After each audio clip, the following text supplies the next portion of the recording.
DPH Hottest Hip Hop News and Updates. It's only now that I am enjoying rap because I could understand what you were saying.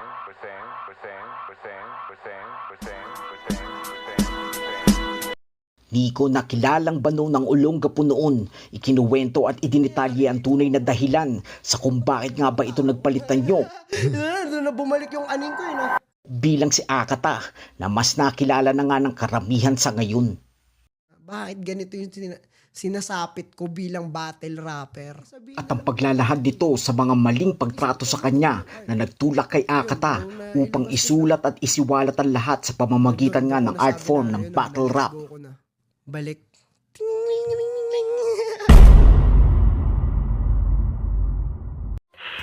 At silipin natin ng mga bigating guest at ang mga maiinit na hip-hop performances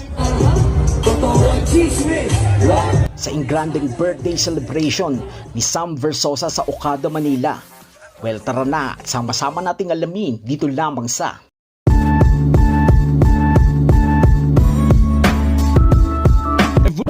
Evolution na Pinoy. Teka. Chong, pasubscribe naman, papindot ng buton para updated. Batingaw i-on. Nakalimbangin ka nun. Yun! Oh yeah. Maraming salamat. You are now listening to Moral Beats.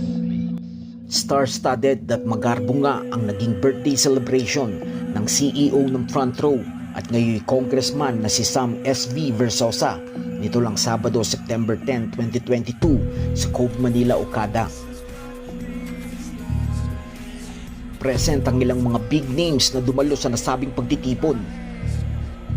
Mula sa mga prominenteng businessmen, politicians, and showbiz personalities at mga social media influencers.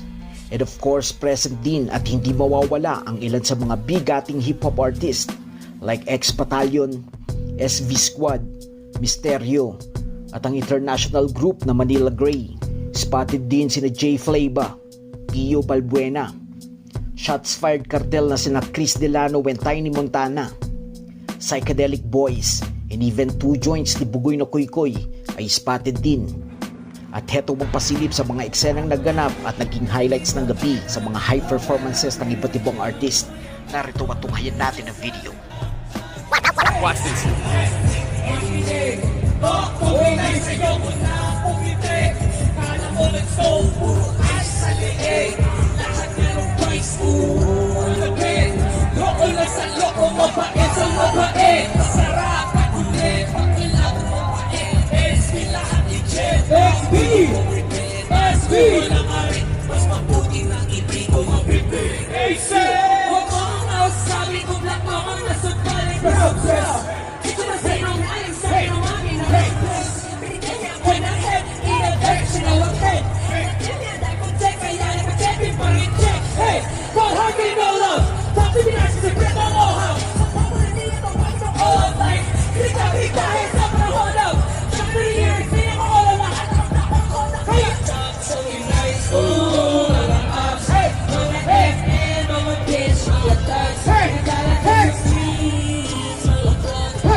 Sa gobyerno, ay paisa ka pa pero sa streets ikaw ay pena. Pag di mo siya kontra, bawal dito tena. May titikoy pa rin na parang stroke. Kapag kamalang bumbero na sa kaya host.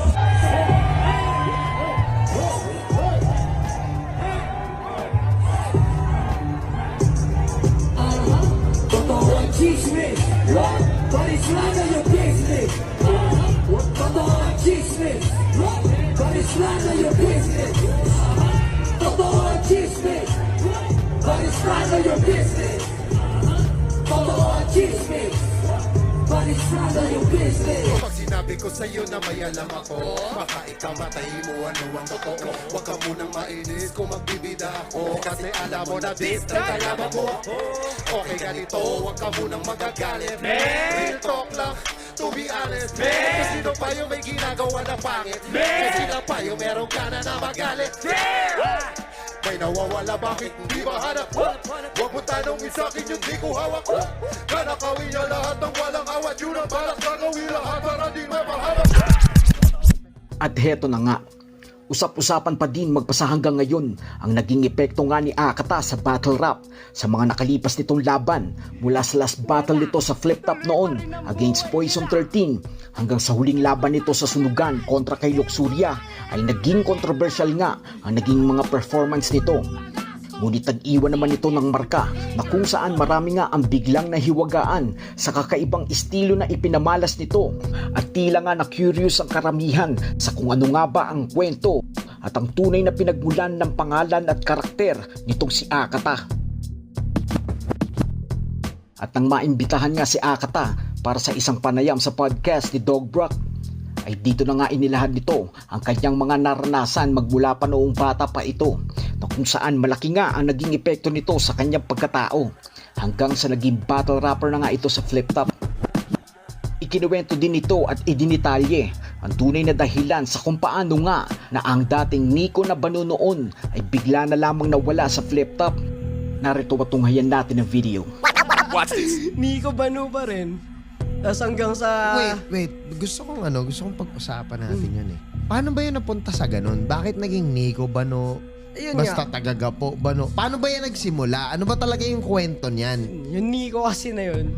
Yun yung yung gumaya dun sa mga napapanood niyang battle rapper noon eh. Parang, ay ganito pala mag-battle rap. Sige nga, gayahin ko. Hanggang sa, yun, mukha lang akong mongoloid na nagra-rap doon. Parang, shit. Nung nagkaroon ng away, sa 3GS kami nila Lanceta nun. Paano away? Ano yun eh, nagkapikunan sa battle rap. Kabattle ko si Romano, kabattle ni Lanceta si Lil Jon. Okay. Tapos nagyayaan ng suntukan. Okay. Pagkalapos nun, kinausap pa namin ni Kamandag si Shernan tsaka si M-Site kung ano ba, may gulo ba, wala o wala. Mas wala naman silang sinabi, battle lang daw yun. Kami nila Lil Jon, nag-uusap pa nun. Nung mag-uwian na, si Lanceta daw, biglang hinamon ng suntukan ni Shernan. Tinanong namin, nilapitan namin, ay pag-usap kami ng maayos eh. Okay. Wala. Tapos pagdating sa social media, kinaumagahan, mga duwag na kami, ganito, ganyan, ang dami na nilang tira. Tapos, ano nangyayari dito? Parang, ganito pa talaga yung mga tao. Doon na bumalik yung aning ko yun ah. Teka nga, Nico, anong ginagawa mo? Nanaksa ka nga nang walang kalaban-laban biglaan eh. Nagpapabano-bano ko sa mga ganyan. Eh, nandyan na yung sumpong na may pitik-pitik na. Huwag niyo akong ululin. Parang, yun lang. So, ayun. Kaya, tumigil na lang ako. Ako na lang yung lumayo sa battle rap. During that time. Doon nagsimula yung downfall.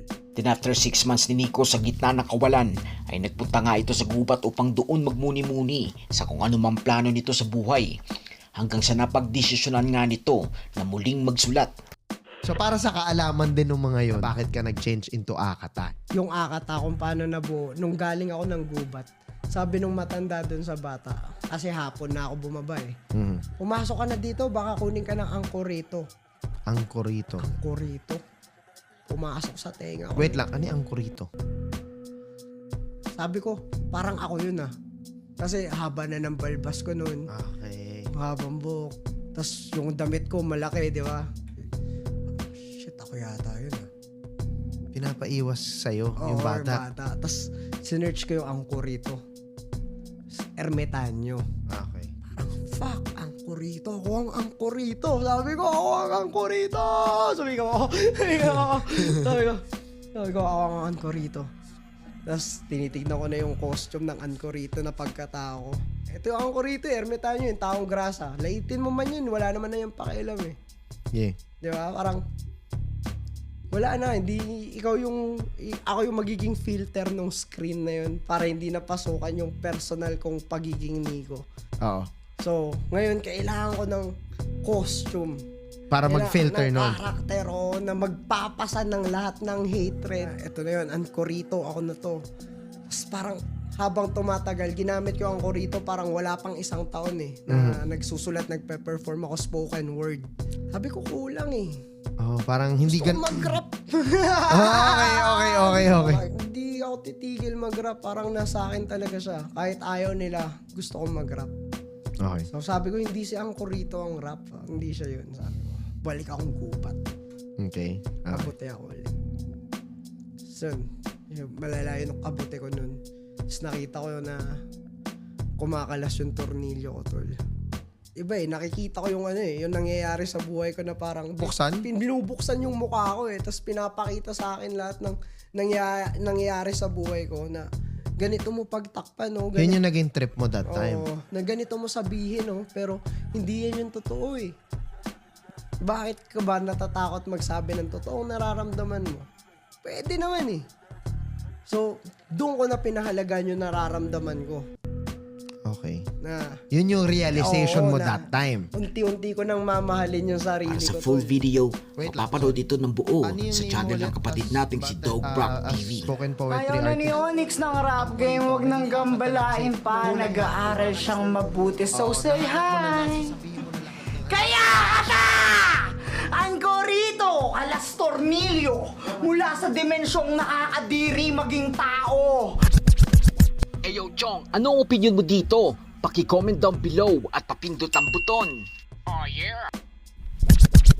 So that's it, till next, dito lang sa EPH, Hottest Hip Hop News and Updates.